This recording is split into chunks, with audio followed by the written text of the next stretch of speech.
हज़रत रूमी कहते हैं नौजवान ने जंगल में झोंपड़ी लगा ली। वहाँ वो सुबह मदरसे जाता, शाम को जंगल में रहता, वहाँ अल्लाह अल्लाह करता, सबक याद करता। एक दिन बादशाह की बेटी रास्ता भूल गई, जंगल में आई सहेलियों के साथ, बॉडीगार्ड भी साथ थे पर रास्ता भूल गई। खोती खोती शाम हो गई, ऐसी खोई कि जब रात गहरी हो गई तो आके उस नौजवान के पास रुकी और चिल्लाने लगी। शेर के दहाड़ने की आवाज आती है, भेड़िए के बोलने की आवाज आती है। नौजवान अकेला, सहेलियां बिछड़ गई, गार्ड बिछड़ गए। कहने लगी मैं परेशान हूँ, मुझे जगह मिल जाएगी। नौजवान कहता मैंने शहजादी देखी और मुझे भी पता था कि घर एक ही है और आग को अंदर से दरवाजा भी बंद करना पड़ता है, जंगल जानवर भी आ जाते हैं। कहते मेरी छोटी सी कुटिया में, झोंपड़ी में वो आई, रो के कहने लगी सहारा कोई नहीं, अगर मैं पीछे निकलूंगी तो भेड़िए खा जाएगा। कहते मैंने उसे जगह दे दी। अकेली औरत, चिराग जल रहा है, सबक याद कर रहा हूँ। मेरे नबी पाक ने फरमाया जहाँ मर्द औरत अकेले हो तीसरा शैतान होता है। और शहजादी, वो बच्चा कहता है सबक याद करता रहा सारी रात। वो बच्ची को कहा सो जा, पर वो कहती है नींद मुझे भी कहाँ आई। ऐसे मौक़ों पर नींद, सारी रात सबक याद करता। थोड़ी थोड़ी देर के बाद चिराग जलता तो उस पर उंगली रखता, हाथ जलता तो पीछे खींचने, फिर दूसरी उंगली रखता, थोड़ी देर के बाद जलता तो खींचने, हाथ सारा जल गया। सुबह किरणें चमकी तो कहने लगा चल निकल जा, दौड़ जा, बस बड़ा सब्र का इम्तिहान हो गया, चली जा। शहजादी बाहर निकली, सिपाही ढूंढ रहे थे। बादशाह खुद जंगल में निकला हुआ था, मेरी बेटी मिल गई।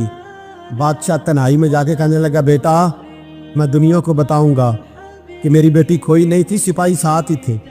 ये बड़ा मुश्किल होता है, बेटी तो भूल के भी रात कहीं रह पड़े तो लोग जीने नहीं देते, तो बेटा मुश्किल हो जाएगा मेरे लिए। कहाँ थी? उसने कहा नेक नौजवान के पास।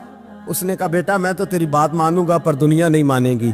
अगर उस नौजवान ने किसी को बता दिया कि तू उसके पास थी तो फिर लोग मेरा जीना मुहाल कर देंगे। बेटा मैं मर जाऊंगा, मेरी मजबूरी ये है कि वो कहीं राज ना उगल दे वो नौजवान, उसे कत्ल करना पड़ेगा। औरत ने मिन्नतें की, उस बेटी ने कहा मेरे मौसम को मारोगे, रोई। और वो कहने लगा मैं बादशाह, वो मेरा अपना वकार है, मैं उसको छोड़ नहीं सकता। गिरफ्तार कर लाए सिपाही। वक़्त तय हो गया सजा का।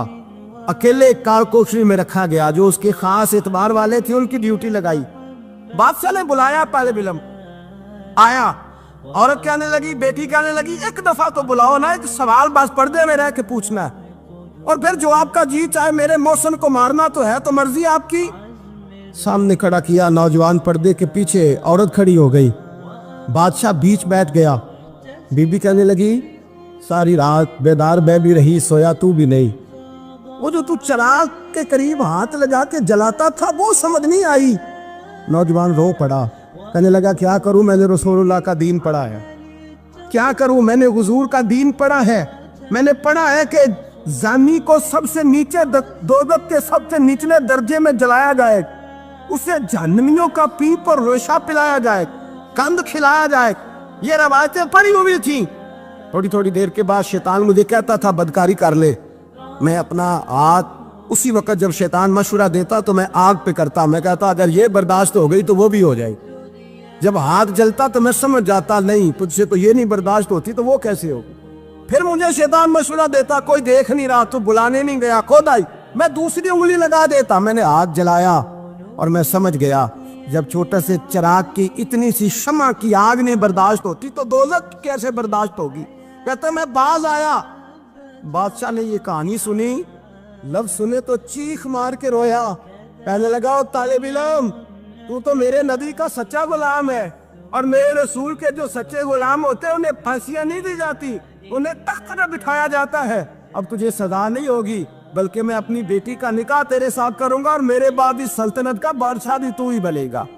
अब वो नौजवान वहां नारे लगा रहा है, कहता लोगों तुम मुझे कहते थे दीन से क्या मिलता है, दीन से तो अल्लाह तख्त व ताज भी अता फरमा देता है। अगर नौजवान शर्मो हया वाले बन के रहे अल्लाह सारी इज्जतें दे देगा। देखे ना अल्लाह के फजल से इज्जत मिलती है और जब कोई इज्जतदारों जैसा काम ही ना करे। एक बात और अर्ज करनी है पर वक्त थोड़ा रह गया। जवानों मैं ना जब कभी परेशान होता हूँ ना तो मैं ये वाली बात खोल के पढ़ता हूँ। अला ये बात ढारस बनाती है, ढारस तवानाई देती है, पूरा मजमून बांधा है। आला हजरत कहते हैं बेरूपिया था, मदारी, रूप बदल बदल के दिखाया करता था, बादशाहों से इनाम लेता था। एक दिन औरंगजेब आलमगीर के पास आ गया, कहने लगा मैं रूप बदलूंगा, अगर आप पहचान ना सके तो मैं इनाम लूंगा। आपने फरमाया मैं कोई ऐसे वैसा बादशाह नहीं, कहा मुझे धोखा देना मुश्किल है। कहा नहीं, मैं रूप बदलूंगा। हजरत औरंगजेब आलम की बड़े नेक बादशाह गुजरे, बड़े परहेजगार। वो बेरूपिया कहने लगा मैं रूप बदलूंगा, आप नहीं पहचान सकेंगे। फरमाया चल जितना तेरे अंदर जोर है लगा ले। हजरत ने ऐलान किया कि मैंने फौजी भर्ती कर दे, 2 माह के बाद टेस्ट होगा। वो 2 महीने दौड़ता रहा, रंग रूप बनाता रहा, आया टेस्ट देने, 2-3 सिपाहियों का इम्तिहान लिया। उसकी बारी आई तो 10 रुपए दिए, कहने लगे तेरे आने जाने का किराया, मैंने तुझे पहचान लिया है। कुछ दिनों के बाद जाने लगे सफर पर, तो भिखारी आ गए खैरात मांगने। उसने भी सारे मुंह पर स्याही मार ली, कपड़े फाड़ लिए, सर के बाल मुड़ा लिए, भवे तक कटा ली, बदरंग होके आया। कासा आगे किया तो हजरत ने 10 रुपए डाले, कहने लगे तेरे आने जाने का किराया मैंने पहचान लिया है। कुछ दिन गुजरे तो टीचर की जरूरत थी, उसने मुंह से बड़ी कर ली, दाढ़ी नकली लगा ली, सर पे जिना कैप पहन ली, एक शेरवानी ले ली और हाथ में छड़ी पकड़ के आया। कहने लगा मैं उस्ताद हूँ, 2-4 बंदों का इम्तिहान लिया, उसकी बारी आई तो 5 रुपए दिए, 10 रुपए दिए, का तेरा किराया मैंने पहचान लिया। 2 साल गुजर गए, वो जब भी आता हजरत पहचान लेते। एक दिन सफर पे जा रहे थे, बहुत बड़ा लश्कर था, जिहाद करने जा रहे थे औरंगजेब आलम की। तो देखा एक पहाड़ी है, पहाड़ी पे लोग जा भी रहे हैं आ भी रहे। औरंगजेब आलम की पूछने लगे यहाँ क्या है?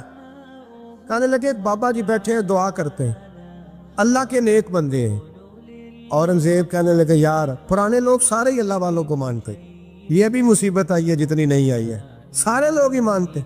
कहने लगे जरा मैं दुआ ना करा लूं, बच्चे काम जा रहा हूँ। औरंगजेब बादशाह थे, बादशाह लोग नाजुक मिजाज होते हैं। घोड़े से उतरे, बड़ी मुश्किल से पहाड़ी पे चढ़े, ऊपर गए तो लाइन लगी है, बाबा जी कार में बैठे। कहने लगे मैंने मिलना है, मैं औरंगजेब हूँ। उन्होंने कहा हमारा बाबा उस तरह का पीर नहीं कि अमीर आए तो रंग और हो, गरीब आए तो और हो, यहाँ अगर मिलना है तो लाइन में लग जाओ, सब एक जैसे। अब लाइन में खड़े हो गए, 50 आदमी आगे थे, कहते 51वां नंबर था। थक गया धूप में खड़ा खड़ा। जब मैं पहुंचा गार के दाने तो मैंने बाबा जी के चेहरे पे नजर डाली तो बड़ा नूरानी चेहरा, बड़ी खूबसूरत लबो लहजा। मैंने कहा मेरे जैसा आदमी भी पगड़ी बांध ले तो अच्छा लगने लग जाता है, बड़ा खूबसूरत अंदाज। कहते मैं उनके पास अत्ताहियात की हालत में बैठ गया। मैंने कहा हुजूर मैं जा रहा हूँ जिहाद करने, दुआ करना। बुजुर्गों ने हाथ उठाए, अल्लाह इसकी मदद फरमा, दीन को गलबा अता फरमा, इसे दीन का सच्चा पक्का सिपाही बना। फिर थपकी दी, 2-4 नसीहतें निकाल डाली, देखना जुल्म न करना, ज्यादती न करना, जब तू जीत खर न करना, गुरूर न करना, नसीहतें भी कर दी। कहते अब जब मैं उठा तो 2-4 दिनार बतौरे नजराना मुसल्ले के नीचे रखे और उल्टे कदम जब मैं गार से उतरा, उन्होंने रुमाल झाड़ा रोट के खड़े हो गए। कहने लगे आज नहीं तूने पहचाना, आज नहीं तूने पहचाना, मेरा इनाम बनता है, आज नहीं पहचाना, ला पैसे। औरंगजेब कहने लगा यार तूने याद कर दी, कहाँ चढ़ा कहाँ खड़ा रहा, धूप में थक गया, कमाल कर दी भाई तूने। बता तू क्या लेगा, अब तू जल्दी बता, वो कितने लोग पीछे धूप में खड़े हैं, लश्कर सारा खड़ा है, क्या लेगा? उसने कहा सबसे कीमती हीरे वो है जो तेरे सर के ताज में लगे हुए, मुझे तेरा ताज चाहिए। ओ भाइयों सुनना और याद रखना, मेरे आला हजरत कहते हैं बादशाह ने सर के ऊपर से ताज उतारा, बहरूपिये के कदमों में रखा और कहने लगे ये ले, और ये तो तेरा मांगने पर मैंने दिया है ना, मैं वापस आता हूं तो आना, मैं अपनी मर्जी से भी तुझे दूंगा। तूने औरंगजेब जैसे बंदे को धोखा दिया, आना मैं उस वक्त भी दूंगा। वो देख बस बात खत्म हो गई, हद हो गई। देखकर कहते हैं जब मैं पलटा ना वापिस, बहरूपिये ने आवाज दी बादशाह ठहर जा। तो मैंने पलट के देखा तो कहने लगे ये अपना ताज ले जा, उठा और ले जा। मैंने कहा 2 साल बीत गए तुझे मेहनत करते, आज काबू आया तो ले जाओ। कहने लगा ले जा, मसला समझ में आ गया। मैंने कहा मुझे भी तो समझाना। कहते वो फूट फूट के रोया, उसकी आंखें बरस पड़ी, सैलाब की तरह आंसू बह निकले, तड़पा और रो के कहने लगा बादशाह मैंने झूठ मूठ रसूलुल्लाह की गुलामी इख्तियार की थी, झूठ मूठ की दाढ़ी, झूठ मूठ की पगड़ी, झूठ मूठ का फकर, मैंने झूठ मूठ नबी पाक का लिबास पहना है, तो तेरे जैसे बादशाहों के ताज मेरे कदमों में आ गए हैं। अगर मैं सचमुच रसूलुल्लाह का गुलाम बनूंगा तो अल्लाह क्या कुछ अता फरमाए। اللہ کتنی نعمتوں سے نوازے. میرے اعلیٰ کیا فرماتے ہیں؟ اعلیٰ حضرت فرماتے ہیں فرشتے بھی کرتے ہیں تعظیم میری. کون جی؟ اللہ. ایسا عقیدہ بھی کم ملے گا جو بریلی کے امام کا عقیدہ ہے. ایسا بھی کم. کہتے ہیں فرشتے بھی کرتے ہیں تعظیم میری. کیوں؟ فرمانے لگے فدا ہو کے ان پر یہ عزت ملی. بغداد کے ایک درویش عالم تھے, تو وہ جب بھی نماز پڑھاتے نا تو کسی تاجر کی 2 بیویوں کے بارے میں دعا مانگتے. توجہ ہے میری بات پر؟ نماز پڑھاتے تو کہتے اللہ اس تاجر کی 2 بیویوں کو اپنی خاص رحمتیں عطا فرما. ایک دن لوگ ان کے گرد اکٹھے ہو گئے, کہنے لگے بابا جی بتائیں تو صحیح وہ بیویاں کون تھی جن کے لیے آپ دعا مانگتے؟ تو فرمانے لگے میرے شہر کا ایک تاجر تھا, بہت بڑا تاجر تھا, مالدار تھا پر بے اولاد تھا. اسے بغداد سے ملک شام جانا پڑتا تھا تجارت کرنے, اور کئی مہینے اسے شام کے ملک میں رہنا پڑتا تھا. اس نے اس طرح کیا کہ وہاں بھی ایک شادی کر لی. تو جو ہے نا میری بات پر, کیا کر لیا اس نے؟ دوسری شادی کرنا مرد کے لیے جائز ہے, تیسری کرنا بھی, چوتھی کرنا بھی بھیا کا وقت, مگر اگر انصاف کر سکے تو. اگر چاروں میں ہم نہ آدھا مسئلہ سنتے ہیں اور آدھا ہی بیان کرتے ہیں. اگر انصاف نہ کر سکے پھر اس کے لیے 4 جائز, پھر وہ ایک ہی رکھے گا. تو عزیز دوست, دوسرا نکاح کر لیا, شادی ہو گئی. اب وہ وہاں کچھ زیادہ وقت گزارنے لگا. مالدار آدمی تھا, بیوی کو مکان بھی لے کے دے دیا. اب وہ دیر سے آتا واپس, اور جب آتا بھی تو اس کے وہ والے انداز نہ ہوتے جو پہلے ہوا کرتے تھے. اب بیوی سے بڑا جاسوس بھی کوئی نہیں ہوتا, اس کو تو پہلے پتہ چل جاتا ہے کہ ماجرا کیا ہے, اسے بڑی خبر ہوتی ہے. تو اس نے محسوس کر لیا کہ بدلے سے میری سرکار نظر آتے. وہ کہنے لگی اب کہ جب آتا جاتا ہے تو اس کے حالات کچھ بدلے سے ہیں, ماحول کچھ اور ہے. اس نے ایک بوڑھا آدمی جو اس کا عزیز بھی تھا اور سمجھدار بھی تھا اس کو تیار کیا. کہنے لگی اب کہ جب ملک کے شام جائے نا تو اس کا پیچھا کرنا اور خبر کرنا کہ کہاں رہتا ہے, کہاں جاتا ہے, کیا کرتا ہے. وہ بوڑھے بزرگ جو تھے وہ خاتون کے کہنے پر کچھ اس نے کرایہ بھی دیا. وہ اس تاجر کے پیچھے گئے اور واپس آ کے خبر دی. کہنے لگے کہ یہ تو 2-3 سال بیت گئے, اس نے وہاں بھی شادی کی ہوئی ہے, تجھے بتایا ہی نہیں. ابھی بھی بڑی سمجھدار تھی, حوصلہ مند, زیرت. اس نے شور نہیں مچایا. اس نے کہا کہ میں نا اب جب آئے گا نا تو طریقے سے بات کروں گی اور پوچھوں گی کہ ایسا کیوں کیا. اور یہ بھی اس نے آ کے بتایا کہ اگر تیرے ساتھ نکاح کے بعد اسے اولاد نہیں ملی تو اولاد وہاں بھی کوئی نہیں. یہ مکمل تفصیلات. اب جب اس دفعہ خامند آیا تو آتے ہی وہ بیمار ہو گیا, کمزور ہونے لگا. اب خاتون نے مناسب نہیں سمجھا کہ آتے ہی دھڑام سے میں اس کے سر پر یہ بت یہ تھوڑ دوں کہ تو نے نکاح کیا ہوا ہے اور مجھے بتایا نہیں. وہ ذرا تسلی میں رہی, کچھ وہ بیمار تھا, حوصلہ رکھا, خدمت کرتی رہی. کچھ دن گزرے تو وہ تاجر انتقال کر گیا, فوت ہو گیا. اب راز کھل نہ سکا, عدت گزاری, اور جب سارا مال جمع کیا نا تو اشرفیوں کی بوریاں بھر گئی. سارا مال اس بی بی کا, 4 بوریوں میں اشرفیاں, 4. یہاں تو پیٹ کا دوزخ ہے, معاذ اللہ, بھرتا ہی نہیں. حل من مزید, حل من مزید. وہ جو کہتے تھے نا کہ بس باہر چلا جاؤں اور باہر میں کچھ تھوڑے سے پیسے کما کے 2-3 سال میں لوٹ آؤں گا, پھر یہاں آ کے کوئی کاروبار کروں گا. وہ گئے ہیں تو واپس نہیں آئے. وہ جو کہتے تھے نا بس میں نے اتنا سا کاروبار کرنا ہے کہ مکان بن جائے, انہوں نے 4 مکان بھی بنا لیے ہیں, لیکن بریک حل میں مزید کی دوڑ ہے. اب 4 بوریاں اس عورت نے چھپائے رکھی.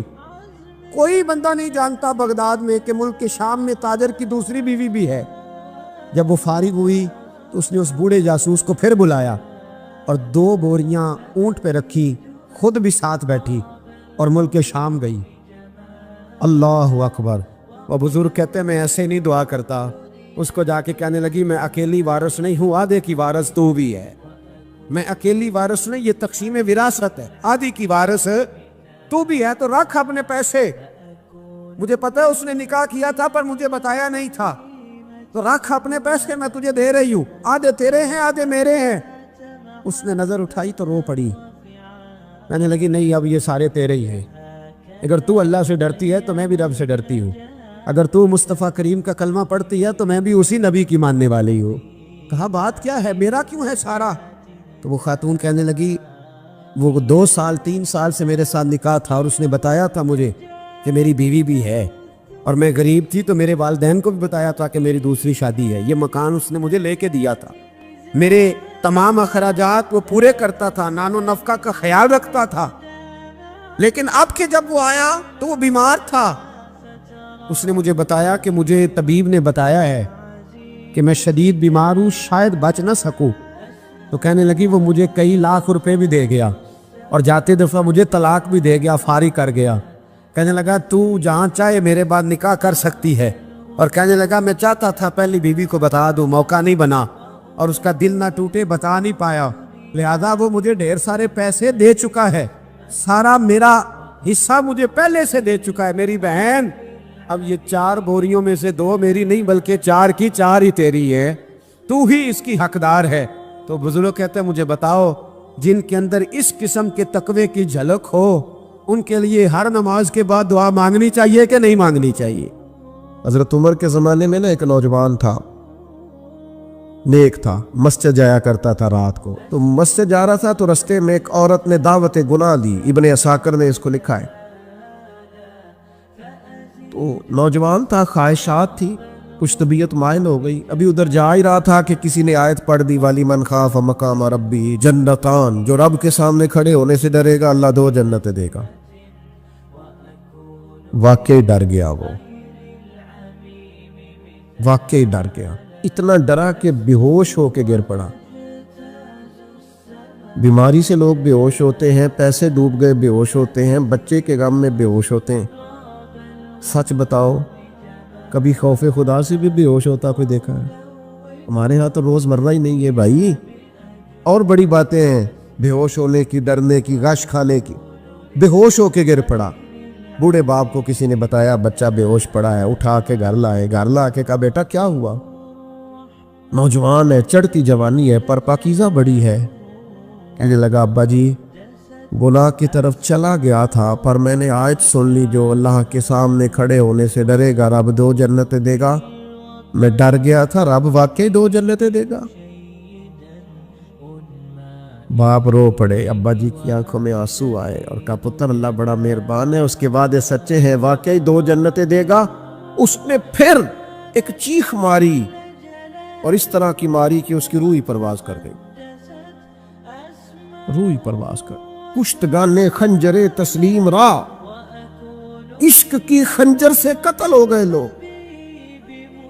صبح حضرت عمر کو پتا چلا کہ انہوں نے تو رات جنازہ بھی پڑھ دیا, تدفین بھی کر دی. جناب عمر فرمانے لگے اتنا نیک نوجوان خوف خدا سے دنیا سے چلا گیا, مجھے کیوں نہیں بلایا میں جنازہ پڑھتا. فاروق اعظم فرما رہے ہیں میرا شوق تھا میں اس کا جنازہ پڑھتا. کہ حضور